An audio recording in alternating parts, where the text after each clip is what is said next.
안녕하십니까. 글로벌 밀리터리 뉴스입니다. 여러분은 전쟁을 승리로 이끄는 요인 중에서 가장 중요한 것이 무엇이라고 생각하시나요? 전쟁의 승리 요인은 전투기나 미사일 등의 군사 무기가 될 수도 있고, 지속적인 전쟁을 가능케 하는 경제력이나 전쟁을 직접 수행하는 군사들의 사기도 될 수 있을 것입니다. 그러나 전쟁을 유기적으로 수행할 수 있게 하는 통신의 중요성 또한 간과해서는 안 될 것입니다. 이번 우크라이나 전쟁에서 러시아는 초단기간에 우크라이나 전역을 점령한다는 목표하에 전쟁 개시와 더불어 우크라이나 군사시설과 함께 기간 통신망에 대한 대대적 공습을 단행하였습니다. 전력과 함께 통신망은 국가기관 시설 중 최우선 순위에 있는 것으로서 특히 통신은 전쟁을 유기적이고 효과적으로 수행하는 데 지대한 역할을 합니다. 군의 전시 및 평시 통신망은 군사전용 무선통신, 민간용 이동통신망, 위성통신망 등을 이용할 수 있는데, 이 중 민간용 이동통신망은 전쟁 발발과 동시에 파괴될 가능성이 높습니다. 따라서 전시에는 무선통신과 위성통신망이 주로 이용되는데, 우크라이나 등 상당수의 국가들은 자체 위성이 없으므로 군사통신에 무선망을 사용하지만, 무선망은 통신 감청 가능성이 높다는 것과 함께 통신의 품질이 낮다는 단점이 있습니다.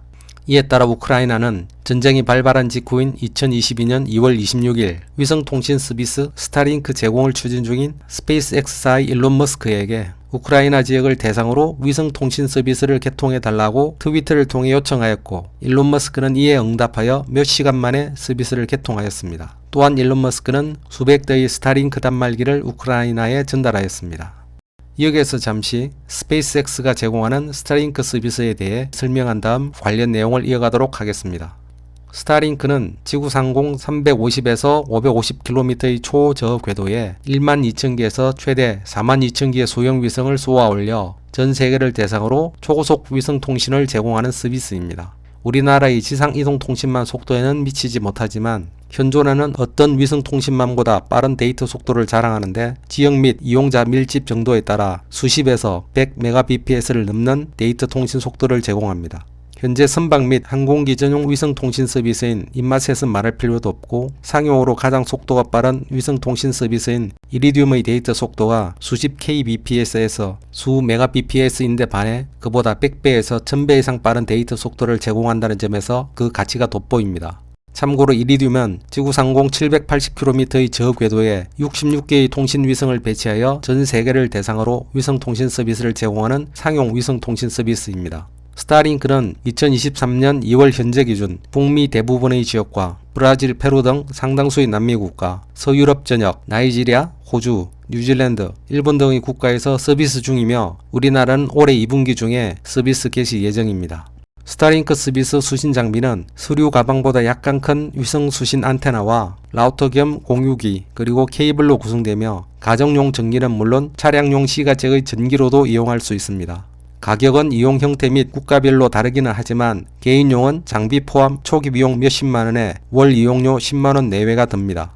참고로 2023년 2월 기준 미국에서는 장비를 포함한 초기 비용이 약 77만원, 월 이용료는 14만원 정도이며, 일본은 초기 비용 35만원에 월 64,000원의 이용료가 책정되어 있습니다.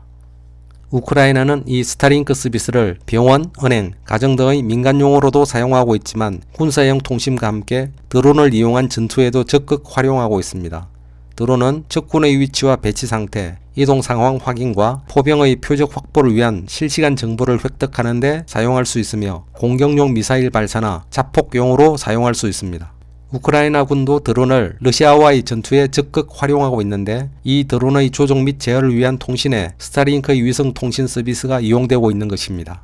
대표적인 사례로 작년 2022년 4월 14일 러시아의 흑해함대 기함인 모스크바함이 우크라이나의 넵튠 대함 미사일 2방을 맞아 격침되었는데, 모스크바함의 위치 확인 및 추적과 기만에 특기제 바이락트르 TB2 무인 드론이 활용되었고, 이 드론의 제어를 위한 통신에 스타링크의 위성 통신 서비스가 이용된 것으로 알려져 있습니다. 우크라이나가 러시아군을 대상으로 한 감시, 정찰, 공격 등 군사 목적에 스타링크가 이용된 드론을 활용하고, 특히 모스크바함 격침에 스타링크 위성통신 서비스가 이용됨에 따라 러시아는 우크라이나와 흑해 등 전쟁지역 상공에 위치한 스타링크 위성에 대한 공격을 추진하겠다고 발표하는 등 스타링크의 살상용, 군사용 활용에 대해 적극 비난하였습니다. 이런 와중에도 15,000대의 스타링크 단말기가 우크라이나로 전달되었습니다. 민간용 위성통신 서비스가 군사적 용도로 사용되는 문제와 관련하여 스타링크의 운영사인 스페이스X는 스타링크의 군사적 이용을 제한하는 문제에 대해 고민을 해온 것으로 알려졌으며, 며칠 전인 2월 8일 스페이스X의 COO 최고 운영 책임자는 한 회의에서 우크라이나군이 스타링크를 군사 용도로 활용하는 데 대해 일부 제한하는 조치를 취했다고 발표하였습니다. 스타링크의 군사 목적 사용 제한은 러시아군에 대항하는 우크라이나군 전력에 상당한 타격이 될 것으로 보이는데요. 로이터 통신은 2월 10일 그윈 숏웰 스페이스X COO가 회의에서 발언한 내용과 우크라이나 전쟁에서의 스타링크 활용에 대한 기사를 게재하였습니다. 그럼 로이터 통신의 기사를 알아보도록 하겠습니다. 위에서 관련 배경에 대한 설명을 한 관계로 기사 번역 이후에는 특별한 멘트 없이 방송을 마무리하도록 하겠습니다. 로이터 통신 기사 원문은 노란색 글자로 표시됩니다. 스페이스X 우크라이나의 군사 목적 스타링크 위성 인터넷 사용 제한. 스페이스X의 사장은 지난 수요일 스페이스X는 러시아와의 전쟁 동안 우크라이나군이 전쟁 지역에서 스페이스X의 스타링크 위성 인터넷 서비스를 이용하여 드론을 제어하는 것을 막기 위해 조치를 취했다라고 밝혔다.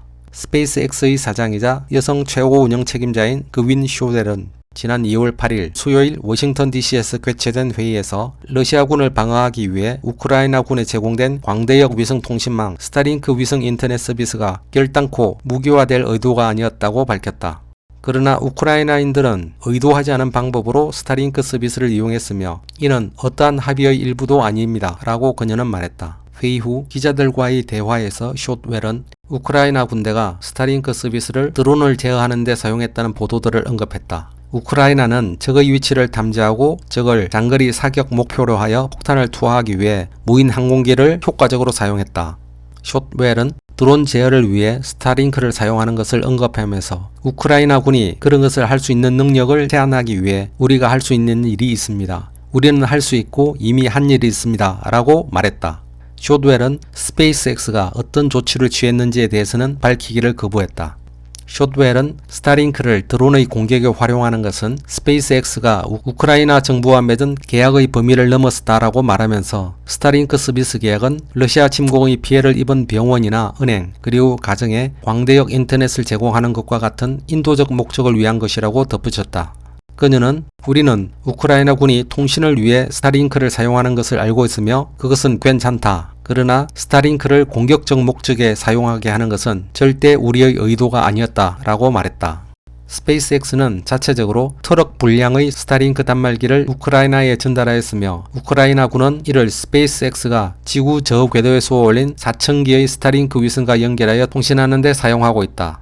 미국과 프랑스 등의 나라들은 스페이스X가 개별적으로 부담한 단말기 비용 외에 단말기를 선적하는 데 드는 비용들을 부담했다.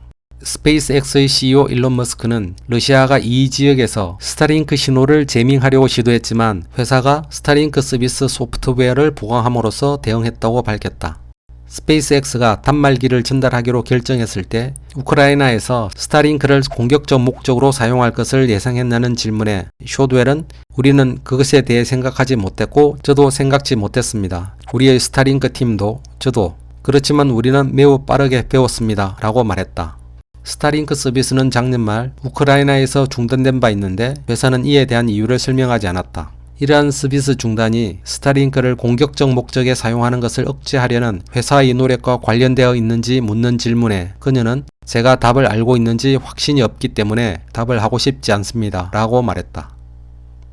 이상으로 2023년 2월 10일 로이터 통신이 보도한 우크라이나 군 전력에 상당한 타격이 예상되는 스타링크의 군사 목적 이용 제한 조치와 관련한 기사를 살펴보았습니다. 여러분도 우크라이나 군이 군사 목적으로 스타링크 서비스를 사용하지 못하게 되면 전력에 심대한 타격이 될 것으로 예상되지 않나요?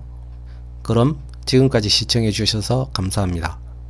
내용이 괜찮으셨다면 구독과 좋아요 부탁드리겠습니다. 오늘도 행복한 하루 되시기 바랍니다. 감사합니다.